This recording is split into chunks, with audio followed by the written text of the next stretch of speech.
देश का खजाना लगभग खाली है। आम लोग दिन में 2 वक्त का खाना भी नहीं खरीद सकते। फिर भी पाकिस्तान के अब बहुत बड़े सपने हैं। क्या इस्लामाबाद सच में एक इस्लामिक नाटो बनाने जा रहा है?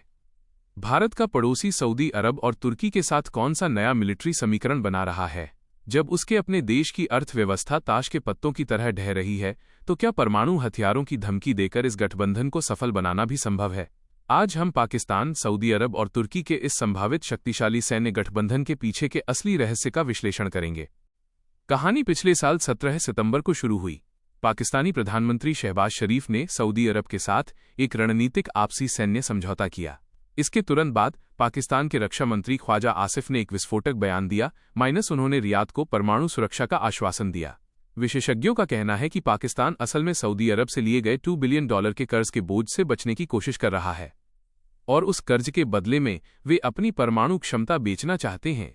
कई लोग इसे सुरक्षा समझौते की आड़ में कर्ज माफी कह रहे हैं, लेकिन इस खेल में तुर्की की नई एंट्री हुई है। ब्लूमबर्ग की एक रिपोर्ट के अनुसार अंकारा अब इस सऊदी पाकिस्तानी सुरक्षा समझौते का हिस्सा बनना चाहता है, जो असल में नाटो के आर्टिकल 5 के मॉडल पर आधारित होगा। यानी एक देश पर हमला तीनों देशों पर हमला माना जाएगा। थिंक टैंक विशेषज्ञों का कहना है कि इस गठबंधन में सभी की भूमिका खास है। सऊदी अरब भरपूर फंड देगा, पाकिस्तान परमाणु टेक्नोलॉजी, मिसाइल और मैन पावर देगा, तुर्की आधुनिक सैन्य टेक्नोलॉजी और एडवांस ड्रोन देगा। इन तीनों देशों ने पहले ही अंकारा में अपनी पहली नौसैनिक बैठक की है। नाटो सदस्य होने के बावजूद तुर्की इस गठबंधन में क्यों दिलचस्पी ले रहा है? इसके पीछे रणनीतिक हित हैं। पहला, सीरिया और फिलिस्तीन मुद्दों पर सऊदी तुर्की एकता। दूसरा, ईरान को लेकर साझा चिंताएं। और सबसे बड़ा फैक्टर रक्षा बाजार है। पाकिस्तान पहले ही तुर्की से युद्धपोत बना रहा है, और तुर्की ने पाकिस्तान और सऊदी अरब को अपने 5वीं पीढ़ी के कान फाइटर जेट प्रोजेक्ट में भी आमंत्रित किया है। यह गठबंधन भारत के लिए कितना चिंता का विषय है? पिछले साल मई में पहलगाम नरसंहार के बाद भारत के ऑपरेशन सिंदूर और उसके बाद हुए सैन्य संघर्ष के दौरान तुर्की खुले तौर पर पाकिस्तान के साथ खड़ा दिखा था। दिल्ली की चिंताएं और गहरी हो रही हैं, क्योंकि ये तीनों देश अब अपने सैन्य समन्वय को और मजबूत कर रहे हैं। नई दिल्ली इस स्थिति पर करीब से नजर रख रहा है। लेकिन सवाल यह है कि क्या इस्लामिक नाटो संभव भी है?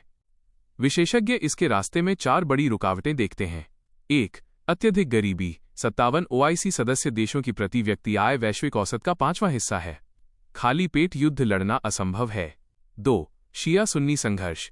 क्या शिया बहुल ईरान इस सुन्नी बहुल गठबंधन को स्वीकार करेगा, या इससे गृह युद्ध और बढ़ेंगे? 3. टेक्नोलॉजी की कमी। आधुनिक युद्ध अब AI और सैटेलाइट पर निर्भर है। ये देश अभी भी हथियारों और टेक्नोलॉजी के लिए पश्चिम पर निर्भर हैं। 4. राजनीतिक अस्थिरता। पाकिस्तान से लेकर मिस्र तक हर जगह सैन्य तख्तापलट और भ्रष्टाचार का काला साया मंडरा रहा है। हो सकता है कि पाकिस्तान अपनी परमाणु क्षमताओं का दिखावा करके अस्थायी रूप से अपने कर्ज की देनदारियों से बचने की कोशिश कर रहा हो, लेकिन क्या उसके पास एक सफल सैन्य गठबंधन बनाने के लिए वित्तीय और स्थिर बुनियाद है? क्या सऊदी तेल का पैसा और तुर्की के ड्रोन पाकिस्तान के खाली खजाने के दर्द को कम कर सकते हैं? आपको क्या लगता है?